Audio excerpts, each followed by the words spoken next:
Este mes de noviembre nos está dejando. Este mes es un mes muy especial. Nuestras reuniones clínicas se adornaron con nuestros mejores invitados.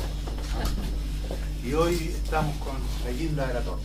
Ay, por favor, no diga tanto. Sí, Vamos a tener un privilegio con una doctora eso es solo extraordinaria. porque nos une una amistad de muchos años. Sí, nos queremos mucho, es verdad. Entonces, bueno, antes de presentar a mi doctora, les quiero dar algunos avisos previos. Estamos organizando una unidad de estadística de neonatología de nuestro servicio, de tal manera que podamos tener datos rápidos, inmediatos y podamos contar con una estadística que nos ayude a conocernos a nosotros mismos. ¿Ya? Entonces, con ese motivo hemos formado un grupito que estamos avanzando en aquello, y quería recordarles que tenemos una página de nuestro servicio, que es un blog bastante amigable, entra en los celulares sin problemas, y que yo los invito a que los inserten en sus computadores, en sus celulares, etc. Acá aparecen todas las reuniones clínicas que hemos presentado, una foto, ¿no? Yo no puedo bajar nada acá, pero esta página hacia abajo tiene todas las reuniones clínicas que hemos hecho desde el año 2005 en adelante, ¿ya? En PowerPoint, y últimamente hace como 5 años en puros videos, ¿no? Estamos nosotros presentando acá, y eso es una entrada exclusiva nuestra, que solamente la usan los que la conocen, o sea, nosotros. De tal manera que aquí yo quería invitarles a entrar y métanse en un link aquí en la unidad estadística de neonatología, y al apretar aquí se van a encontrar con un diseño que es una simulación. Este diseño es una simulación que pretende darnos una mirada global a los indicadores estadísticos relevantes de nuestro servicio. De tal manera que los invito a verlo, a analizarlo. ¿Ya? Acá están, por ejemplo, los diagnósticos de regreso, los indicadores obstétricos, los indicadores estadísticos principales, mortalidad neonatal, precoz, tardía, corregida, etcétera, etcétera, y con valores que son simulados. Así que, ahora, como esto es una hoja de cálculo que calcula automáticamente estos valores, que corresponden a la hoja 1 de este Excel. La hoja 2 del Excel es donde se ingresan los datos, ¿no? Y este equipo va a estar vaciando los datos en forma periódica y permanente, de tal manera que vamos a tener datos actualizados. Basta con entrar a nuestro celular, ¿no es cierto? Y vamos a tener la realidad estadística de nuestro servicio. De tal manera que estamos en una marcha blanca. Partimos en enero, ¿ya?, del año 18, y mientras tanto se las muestro para que ustedes la vean, los invito para que nuevas ideas siempre son bienvenidas para agregar más cosas. Obviamente que en cada uno de estos tópicos uno puede agregar y complicarse todo lo que quiera, pero eso ya es objeto de un trabajo o de una etapa estadística mayor. Estamos en una etapa 1. Esta es una etapa, la primera etapa, ¿ya?, que vamos a echar a andar y vamos a ver cómo funciona, y tenemos con la confianza que vamos a tener un buen resultado.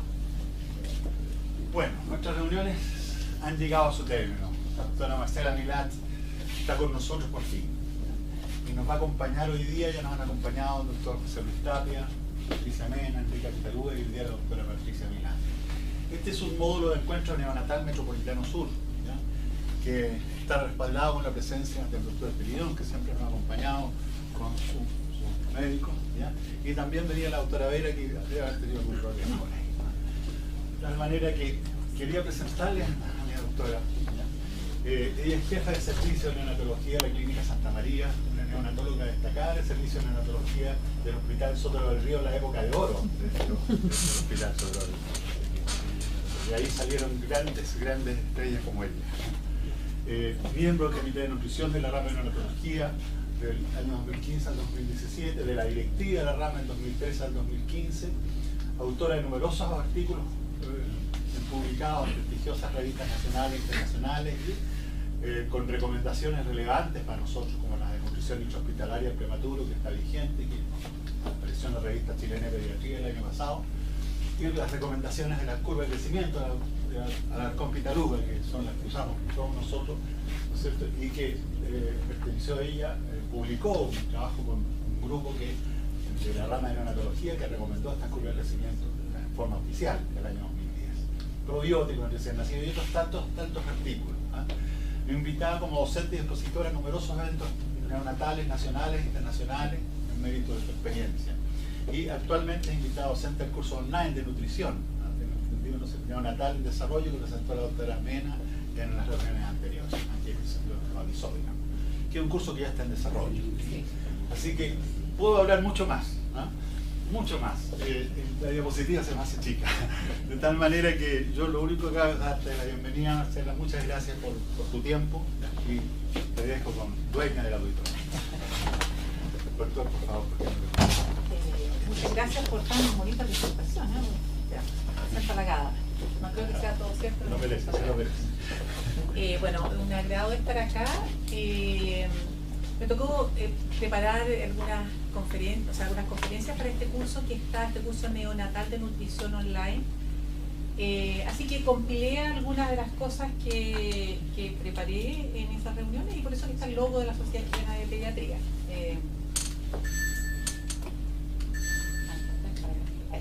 Ya, vamos a ver algunos aspectos, esta es un poquito la agenda que vamos a desarrollar.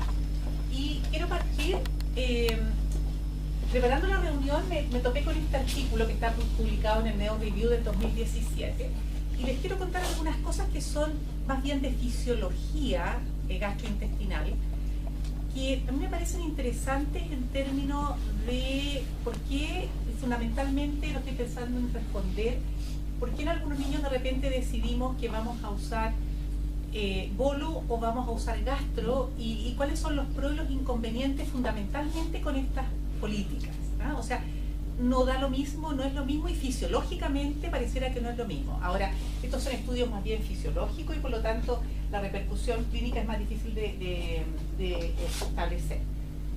Está claro que la maduración de la regulación, de la neuroregulación entérica es el factor clave del vaciamiento gástrico y la motilidad intestinal. El patrón de motilidad antropilórico ya es similar al del adulto desde las 30 semanas de edad gestacional y también sabemos que la actividad eléctrica madura a medida que avanza la edad de gestación. El recién nacido prematuro tiene salvas de ondas de presión no propagatorias de baja amplitud, lo que hace que muy frecuentemente tengamos estos residuos que permanecen.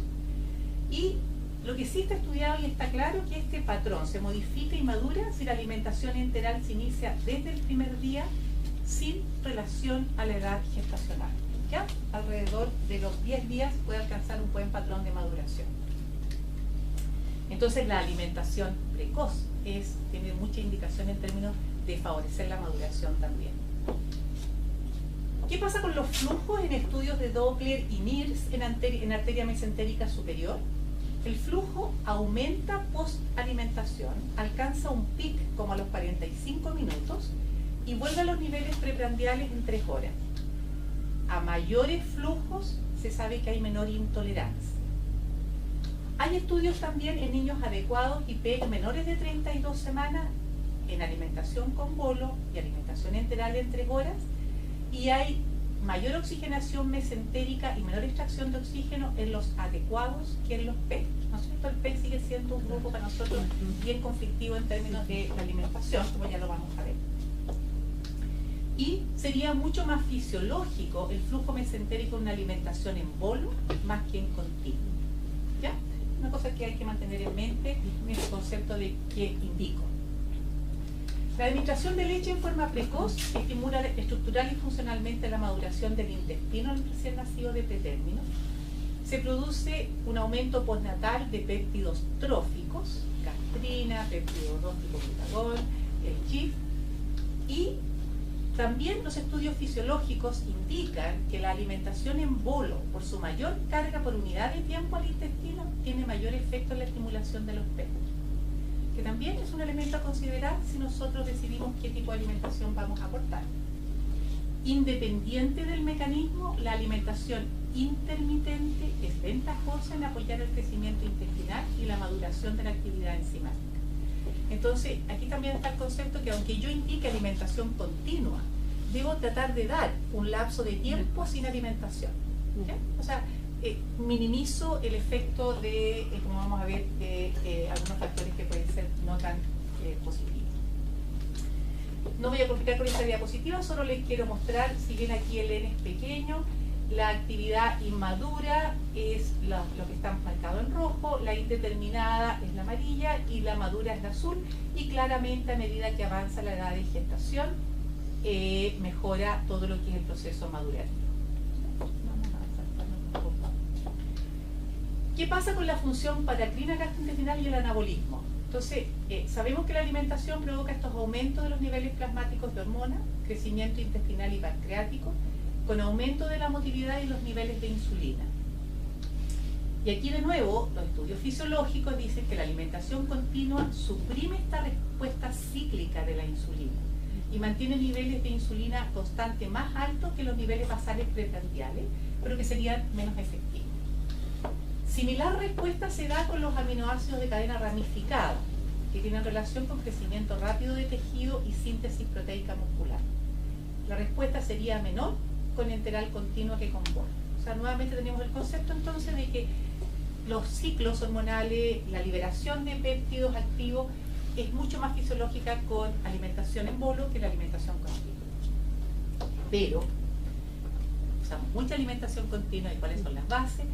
Tenemos algunas cosas muy significativas, que claramente el gasto energético es mayor en la alimentación por bolo que en infusión continua, sobre todo cuando tenemos que pensar en pacientes pequeños. Y aquí una gráfica, aquí está mostrado, esto es alimentación continua, lo que es amarillo, aquí tenemos los niveles de glucosa con las alimentaciones, nivel de insulina y de los péptidos, especialmente aminoácidos de cadena ramificada, y claramente los push de insulina o de aminoácidos es mayor cuando administramos bolo que cuando estamos dando una infusión continua. Entonces, la alimentación en bolo provoca distensión gástrica, aumenta el volumen corriente y un poco la resistencia pulmonar. Hay otros trabajos que dicen que la función pulmonar no se modifica con la alimentación continua. Por lo tanto, aquí tendríamos un elemento a favor de la alimentación continua en un niño que está siendo ventilado. Y esto se acentúa con las extubaciones precoces a CPAP y alimentación agresiva. Los estudios con MIRS no muestran diferencia entre los dos métodos de alimentación, y lo que también sabemos es que los métodos de alimentación no afectan lo que es perfusión cerebral. Entonces, lo que hemos conversado, el intestino humano está adaptado para alimentación en ciclos, no para flujo continuo. La enteral continua interfiere con las respuestas fisiológicas normales que pueden afectar la maduración intestinal y el crecimiento somático. La continua, a su vez, es más eficiente energéticamente, genera menor estrés, estimula la motilidad intestinal duodenal tipo adulto, pero es más adversa en el depósito proteico al frenar la respuesta enterohormonal. Entonces, la alimentación en infusión lenta usada intermitente con periodos de ayuno permite mayor vaciamiento gástrico que el goteo continuo, pero tiene mayor pérdida de líquido y sales de calcio que la alimentación intermitente por gravedad. Existen, sin embargo, con todos estos elementos fisiológicos es probable que tengamos con cada paciente que decidir qué es lo que vamos a usar, dependiendo de cuáles son sus condiciones. Pero me parece que es importante manejar los conceptos fisiológicos y porque además los estudios también dicen que hay faltas de evidencia para definir el mejor método de alimentación.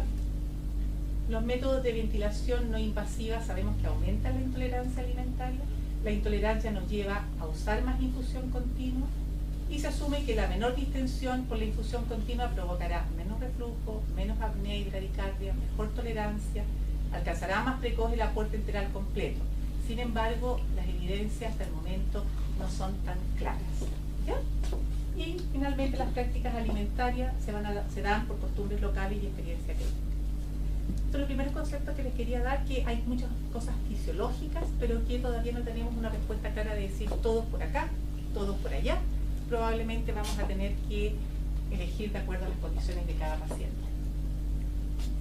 Bueno, yo les iba a conversar de nutrición enteral precoz. No sé si nos vamos a implicar con algunos conceptos con los que puede haber hablado la Fatimena, pero bueno. De lo que sabemos es que el periodo perinatal es crítico para el desarrollo humano y el cerebro neonatal, especialmente el recién nacido de muy bajo peso de nacimiento, es muy vulnerable a la desnutrición.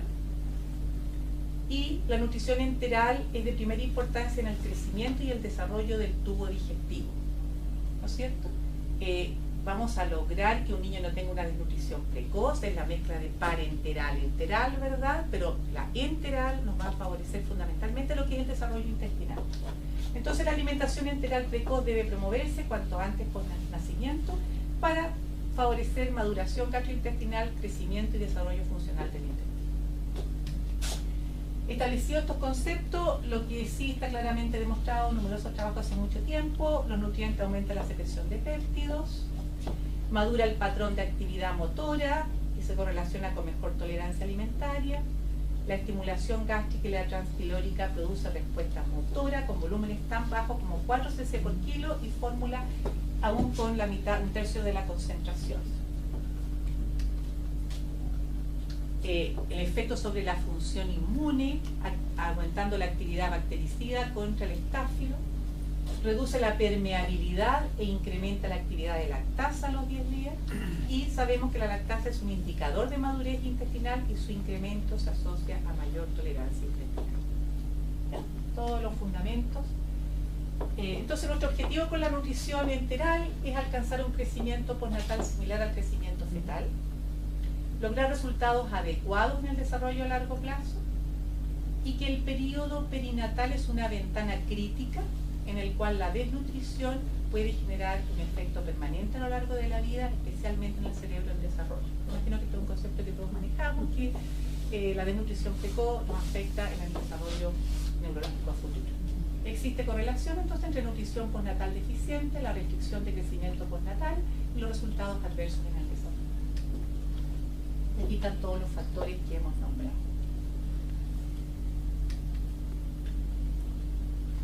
Toda la nutrición enteral, si ustedes lo piensan, está siempre en nuestra mente con estas grandes siglas atrás, que es enterocolitis necrotizante. Yo creo que cada vez que pensamos en la nutrición estamos siempre con este letrero que se nos pone frente a nuestros ojos de cuidado, cuidado, cuidado.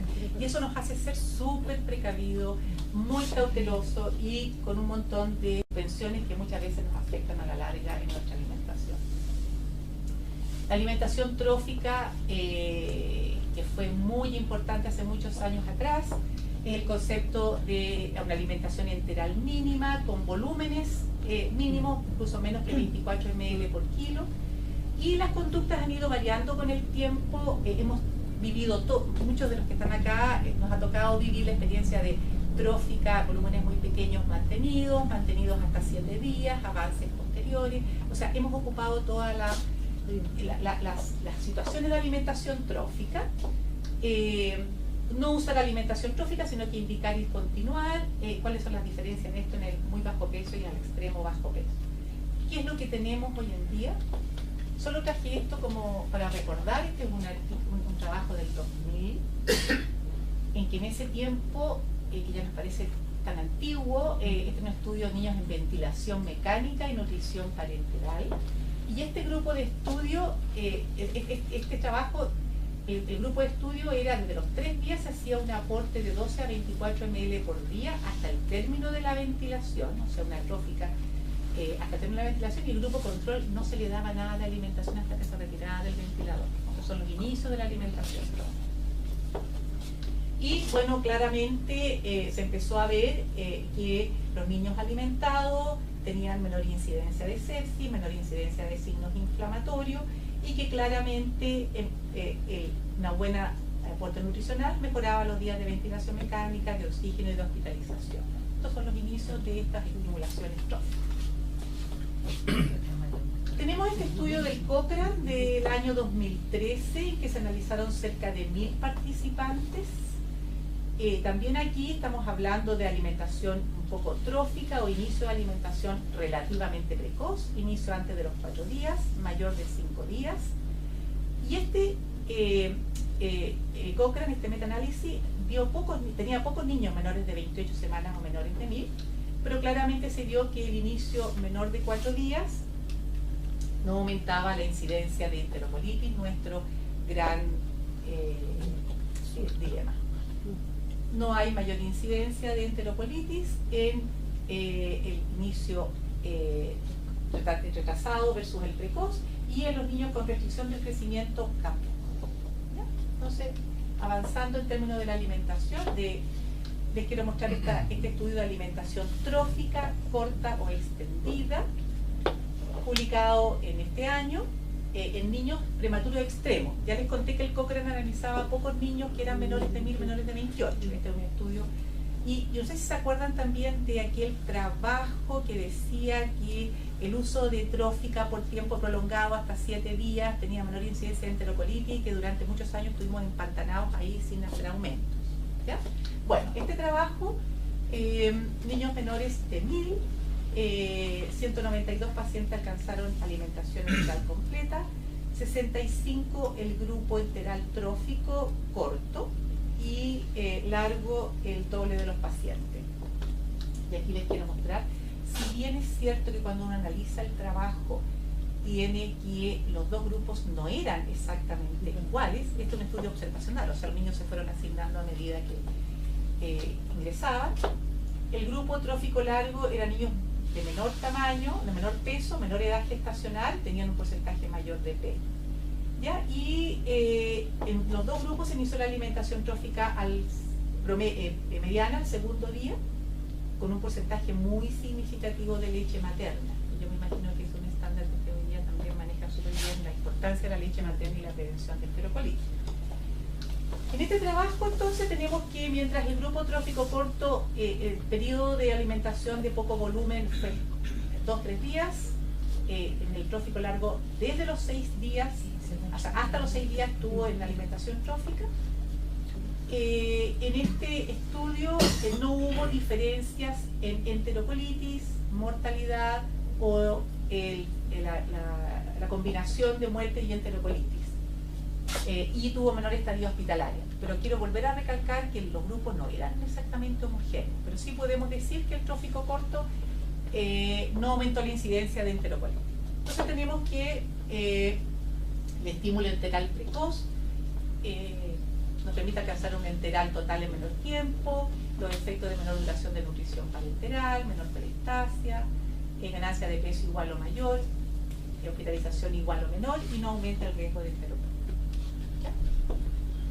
Veamos ahora este tema del retardo de crecimiento intrauterino. Las conductas son variables, las evidencias no son tantas, pero es nuestro gran dilema también aquel paciente que es prematuro y que más encima tiene un retardo de crecimiento.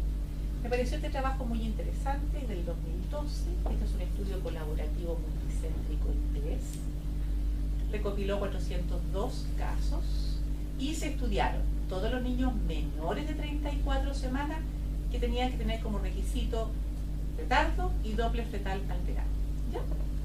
Entonces todos tenían, el 95% de ellos tenían flujo ausente o reverso, eran menores de 29 semanas, menores de 29 semanas eran el 20%, o sea, 1 de cada 5, y menores de 1000, un porcentaje altísimo, eran todos niños con retardo de crecimiento.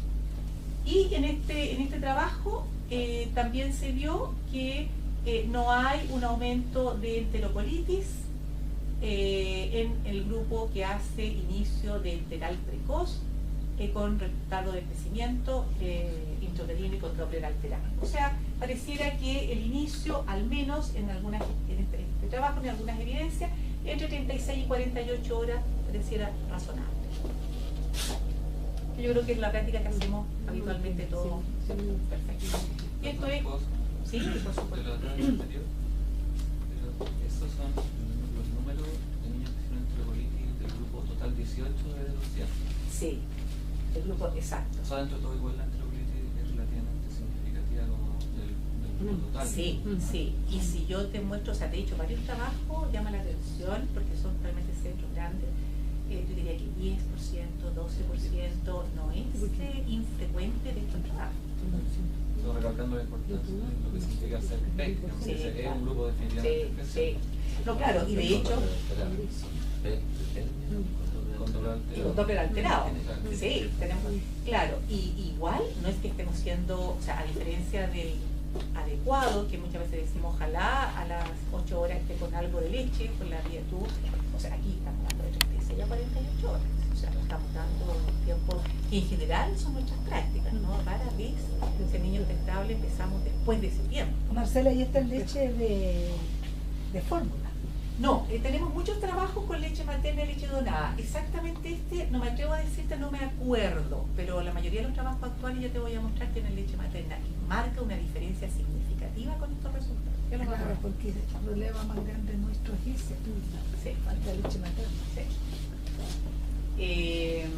Ya, entonces esto ya lo hemos visto, veamos cómo avanzar. Crecimiento y morbilidad de prematuros extremos, o sea, yo me dediqué a ver fundamentalmente, porque ya sabemos que los grupos no tan extremos tenemos las conductas como claras de lo que vamos a hacer. ¿Cuáles son las evidencias de los más pequeños? Estos fueron niños menores de 28 semanas. El trabajo consistió en ver aporte enteral lo más precoz posible. Se inició con 20, se avanzó entre 25 y 30. La mitad de esta muestra, porque no eran muchos niños, fueron niñas, eran 77, ¿cierto? 77, bien digo, 34 niños. Y este es un trabajo solo de seguimiento, o sea, no hay aquí un grupo comparativo. En este grupo, aquí vuelvo a mostrarte la cifra de mortalidad, de enterocolitis y perforación, perdón. Y tenemos que son de 26.7 promedio, peso de nacimiento 7.45, alcanzaron aporte enteral total, que uno lo siente una locura, a los 7 días. Edad gestacional al alta 38, peso al alta 2.880, y la diferencia del score Z entre el nacimiento y el alta, o sea, lograron muy buena nutrición, no hubo descenso, no hubo baja, ¿no es cierto? En talla similar, y tuvieron este porcentaje de enterocolitis. El trabajo no habla de sus datos previos de incidencia de enterocolitis, pero es una conducta bastante agresiva en términos de aporte. Esto está mostrando lo que es el score Z, desde que no está mostrada en el momento cero, pero en el fondo la mediana prácticamente no se mueve en peso hasta el término de la hospitalización, porque desde el punto de vista de nutrición intrahospitalaria es sumamente adecuado, no tener desnutrido. Acá un nuevo metaanálisis del Cochrane en que se ve el avance lento versus el avance rápido, y aquí tenemos que alrededor de 470 pacientes por cada brazo. Claramente el avance lento versus rápido en el niño que no es retardo, no hay ninguna diferencia. En los niños separados, el grupo de extremo bajo peso menor de 1000, si bien es cierto que el N es muy poco y son dos trabajos del mismo autor, no habría diferencia. Llama la atención, eso sí, que es uno para cada lado. Y en estudios en pequeños para su edad gestacional, en sentido estricto, también nos dice que no hay diferencia. Con que uno quiere ser un poquito cauteloso, diría que aquí, claro, el ritmo más lento pareciera, pero estadísticamente no nos da significativo. Quiero mostrar este otro trabajo que también es relativamente reciente, del año 2014, de la doctora Hamilton. Lo que es alimentación enteral precoz en el recién nacido de muy bajo peso.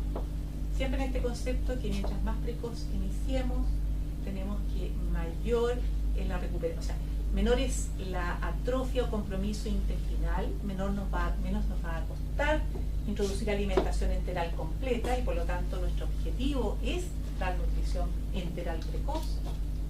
Este trabajo evaluó 2 periodos del mismo centro, en los años 2007-2008 y año 2009-2010. Y aquí un tema muy importante que voy a volver a insistir en él, es la educación en términos del inicio de la alimentación, que es un gran tema en que explicamos algo como unidad, y muchas veces cuando evaluamos los 2 o 3 meses nos damos cuenta que nadie está siguiendo la norma que hemos establecido. Entonces acá hicieron una educación de la importancia del inicio precoz, estamos hablando entre las 6 y 24 horas de vida, Y aquí sí ya empezamos a tener los trabajos de gran insistencia de uso de leche materna o leche donada. Se siguieron protocolos estandarizados de inicio de alimentación y de alimentación trófica, como también de progresos, ¿ya? Y se utilizó, por supuesto, alimentación parenteral. Este protocolo vigilado y que se hizo toda una educación previa, claramente demostró como primer dato interesante que el 75% de los niños en la segunda etapa, o sea, en la época 2, logró inicio de alimentación enteral, ¿ya? A diferencia del periodo anterior, que tampoco hay mucha diferencia de años, pero claramente, en el fondo, el primer mensaje es la educación o el protocolo o ser insistente hace modificaciones de la conducta. Y en este trabajo tenemos, esto es la mediana, la edad gestacional, la incidencia del varón y los porcentajes de PEG. Este es un grupo bastante más homogéneo. Hoy 22 semanas. Claro, 22 a 35 y 23 a 25. Sí. Esto es 25, aquí está... No, esto está malo, esto está malo. Sí, esto está malo. Disculpa, sí. Pero son similares en edad gestacional. ¿No? Ese dato está Claro, debería ser. Sí, debe ser 35. Sí, Sí. Sí, Y claro, esta tabla la tuve que transcribir para el curso de... No exigía que ninguna tabla tenía que estar en inglés. Esta cosa que uno hace que copy-paste y la muestra. Claro. Entonces yo tengo que haberme equivocado en la digitación. Sí, no, eso está, aquí está mal. No, pero 22 puede ser. Entonces, ¿saben que los gringos, claro? Sí, por los gringos toman pacientes que tienen... Sí. Hay algunos reportes. Y entonces aquí tenemos que el inicio de la alimentación, cuyo objetivo era inicio precoz, en la época 2, que era el protocolo, fue a las 14 horas. Entre 8 y 24, claramente distinto al periodo anterior. ¿Ya? Leche materna en la primera alimentación, que es un dato que llama poderosamente la atención y que es muy interesante, que también se ve con los japoneses, un 72%. Ahora tenemos que pensar que hay muchos pacientes que reciben 1 ml, 2 ml, 3 ml. Enterocolitis, 6.5% en el periodo previo, 7.1% en el periodo del estudio, o sea, no hay diferencia. Menor muerte, con diferencia estadística. Aquí no tuvieron en este periodo de estudio 0 infección asociada a catéter. Los problemas de intolerancia alimentaria fueron francamente menor y la velocidad de crecimiento fue mayor. Un protocolo muy bien hecho, llama la atención. Y acá quiero mostrar la suma entre leche materna y o donada. Un 72% de los pacientes recibieron leche materna y un 28% fue. Yo creo que aquí también hay una razón súper poderosa en términos de la enterocolitis, mortalidad. Y esto es un poco lo que estábamos conversando. ¿Qué nos pasa con el inicio de la alimentación enteral precoz? Nuestra gran cartela aquí, el miedo a la enterocolitis. Lo otro es definir si este recién nacido, que recién nace, está cuán enfermo o cuán estable para decidir el inicio de la alimentación. Siempre nos damos un tiempito, ojalá mañana, nació hoy día, mañana lo iniciamos, no hoy día.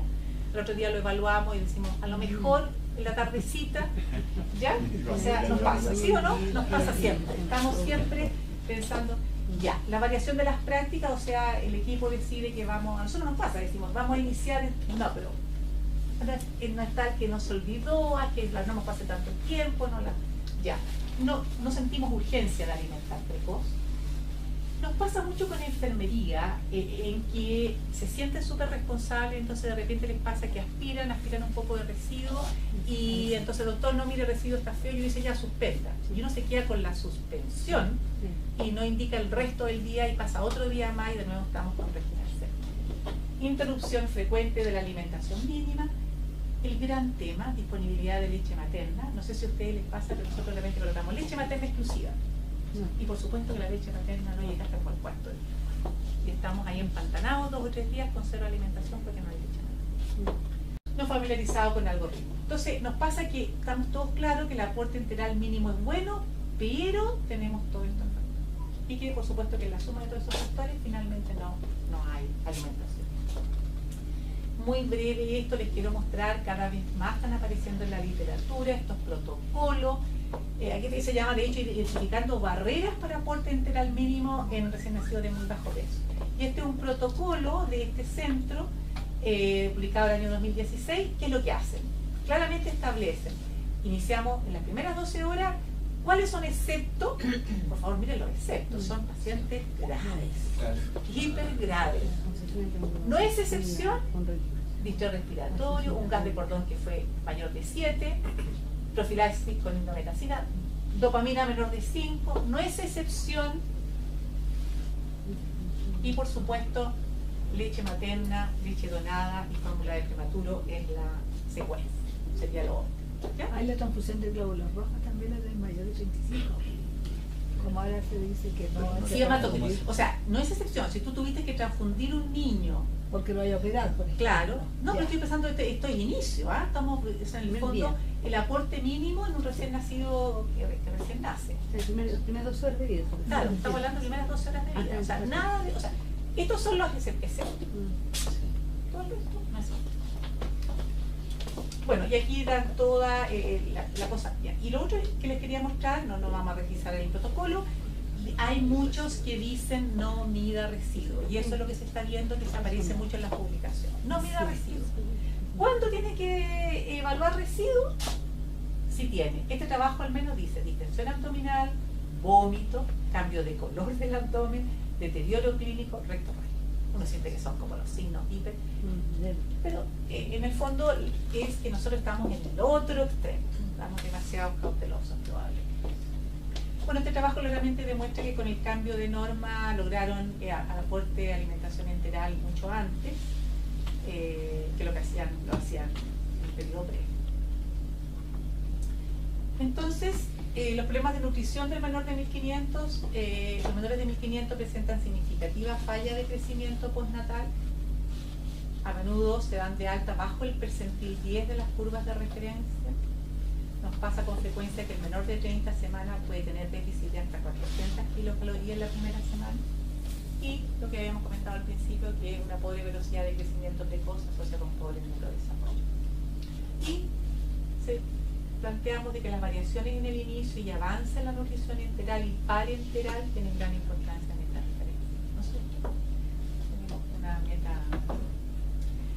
Y aquí, para enfocar ese tema, que tiene que ver con evitar la restricción de crecimiento postnatal, o sea, aquel niño que nos nace, ¿qué tenemos que hacer con él para que no lo regresemos desnutrido? Bueno, primera prioridad, leche materna o fórmula, que no tienen calorías o más. Alimentación trófica lo más precoz posible.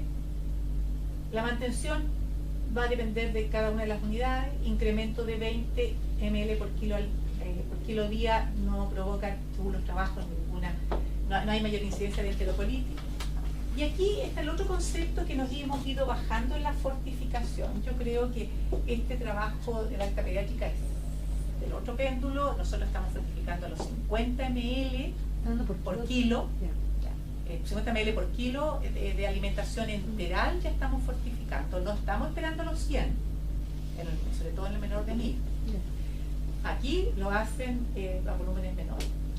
Vigilando la curva de crecimiento para aumentar la fortificación, ¿no es cierto? Sabemos que aquí hay que hacer fortificación individualizada, que si la curva de crecimiento no es óptima, tengo que ir haciendo modificaciones cada vez más precoz y alcanzar aportes relativamente, o sea, este trabajo propone 3.6 gramos de proteína por kilo y 103 calorías por kilo. Marcela, pero eso no es consenso todavía los 25, ¿cierto? No, este es un trabajo. Este es un trabajo. Lo que propone el señor Lapointe como que Una sugerencia. claro, qué protocolo emplean ellos para evitar la restricción de crecimiento postnatal. Ok.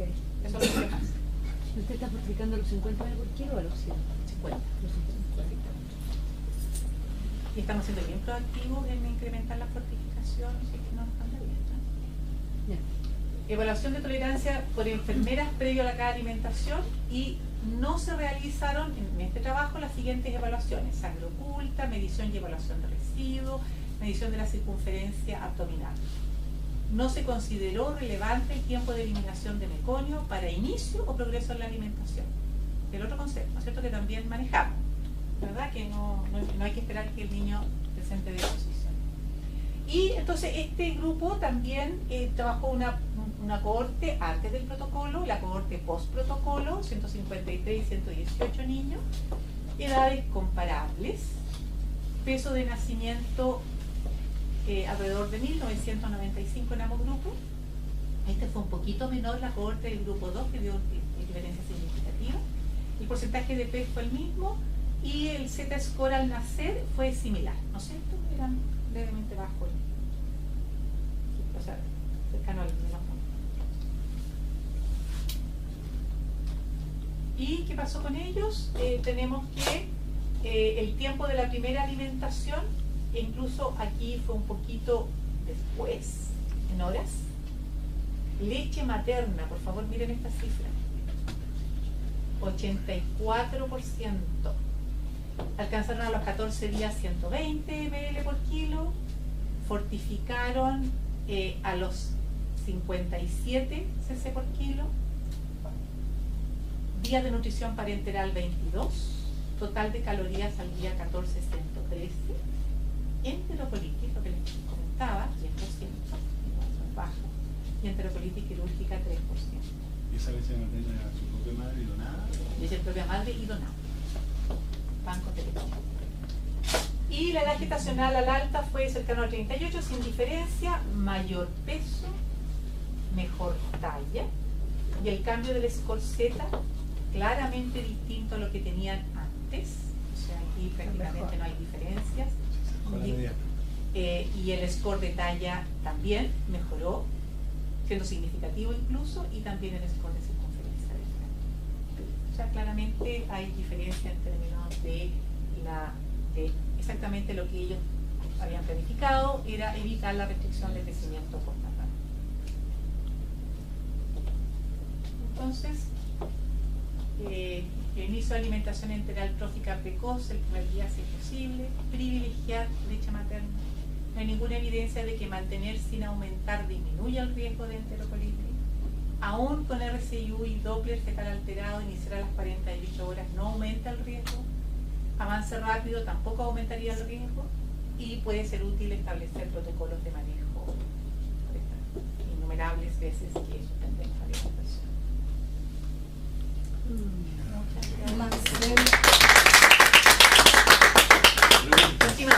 Una pregunta, ¿hay alguna diferencia o hay algún estudio de enterocolitis entre leche materna de la madre versus donada?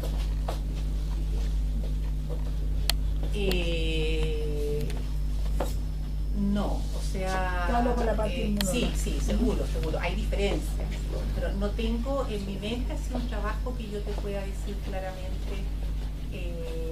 pensando por qué sí, también te... pero sí, no, la mayoría de los trabajos tienes lo que te mostré en el trabajo previo, y que hay una mezcla entre leche materna y leche donada, comparado con fórmula. No tengo en mente un trabajo en que separen las dos. Ahora, inmunológicamente son un poco distintos, claro, pero así todo, la leche donada es mejor que fórmula. No, de todas maneras es mejor, pero usted no tiene esa diferencia. No tengo nada en mente. Yo no sé si a ustedes les ha funcionado, les quiero contar, quizás puede ser un poco más difícil. Nosotros hemos estado en una campaña feroz en términos de la extracción de leche de la madre. Yo me acuerdo haber ido a un curso un par de años atrás, buscamos una cifra de leche materna propia, súper buena. Y le preguntamos específicamente y él decía, mire, no le aceptamos ninguna excusa a los test. O sea, la madre a la hora está con su maquinita extrayéndose leche. Esté como esté. O sea, sin piedad. Una cosa es cómo se sienta la mamá y otra cosa es que nosotros necesitamos las pechugas para la guagua.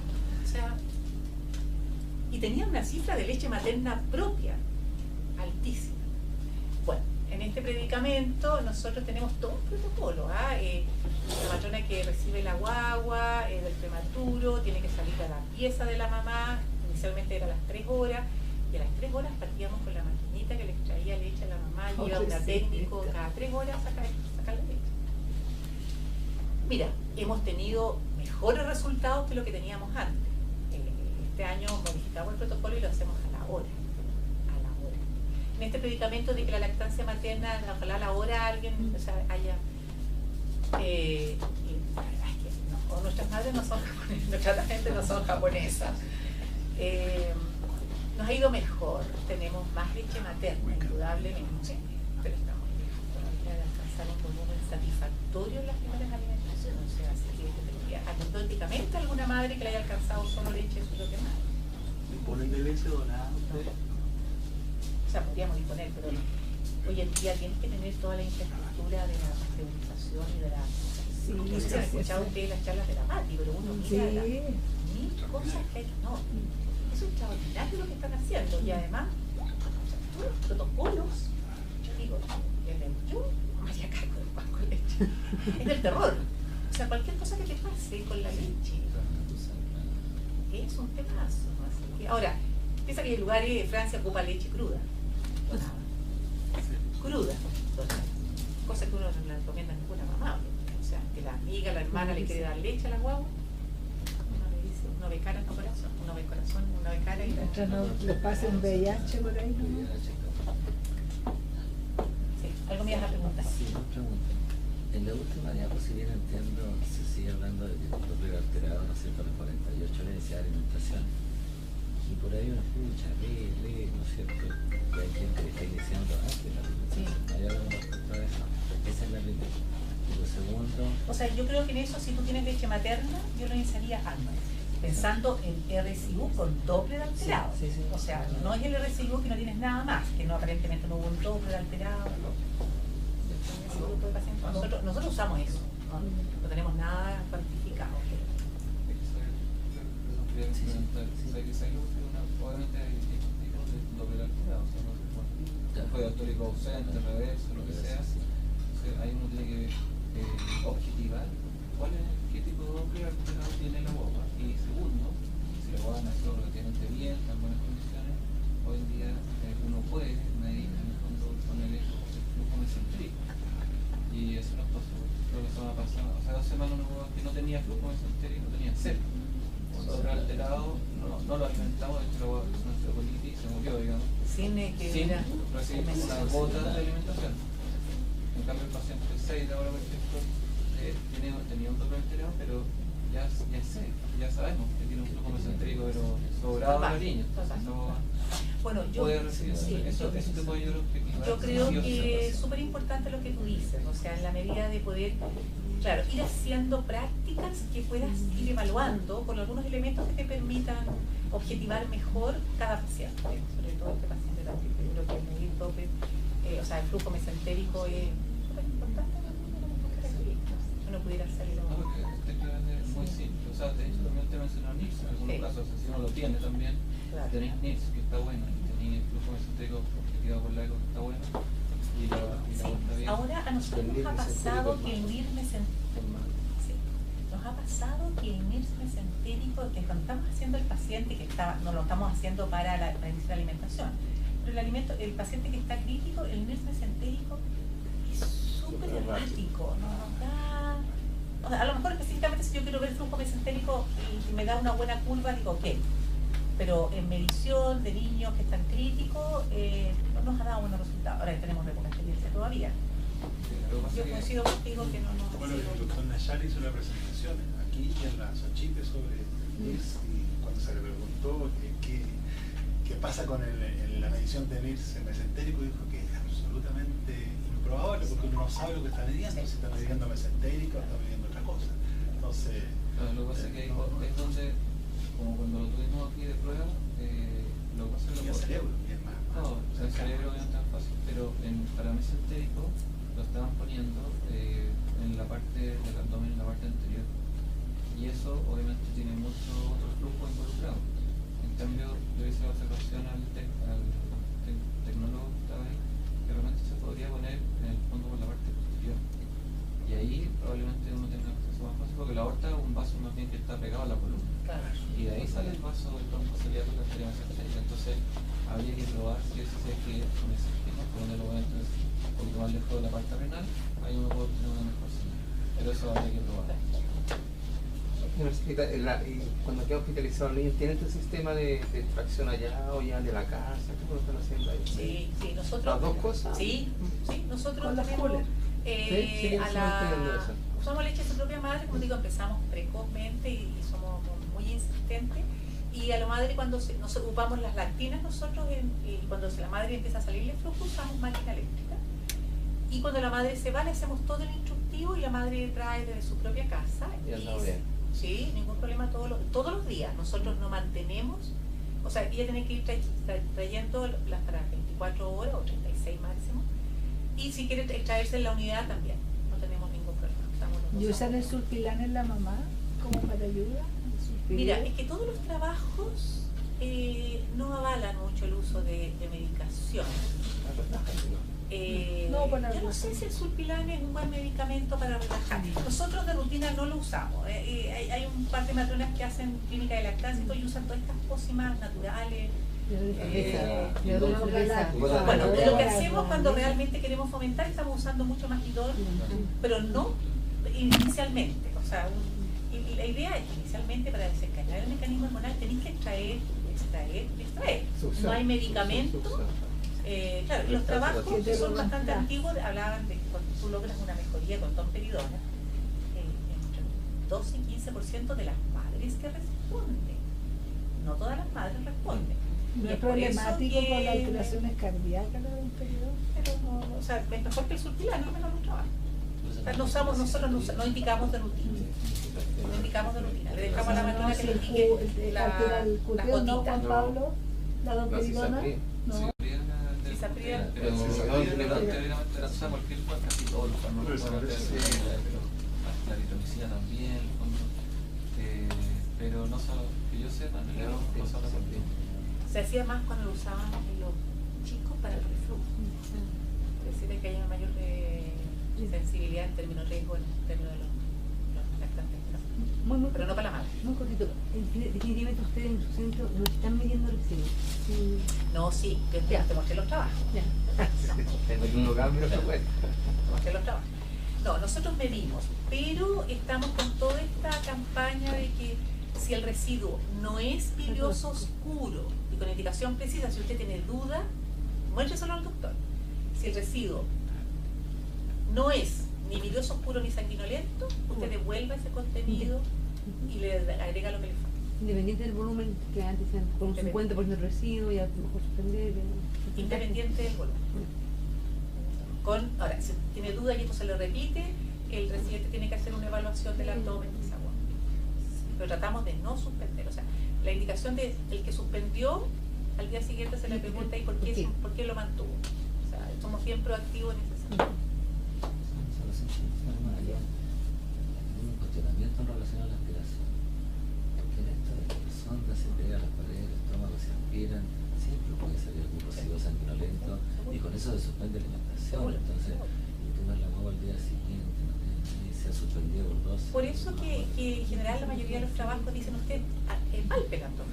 O sea, vea si tiene algún signo que le parezca que hay un poco de dolor, que hay un poco de intolerancia. Pero es cierto, yo creo que cuando aspirábamos al nacer la guagua, una vez un niño hospitalizado con un sacaboca gástrico, ¿por qué no nos quedamos? No lo vemos con frecuencia, pero... Sí, Fue eso. los niños chicos, hematoría, el otro a lo mejor tiene que ver con la masa negra.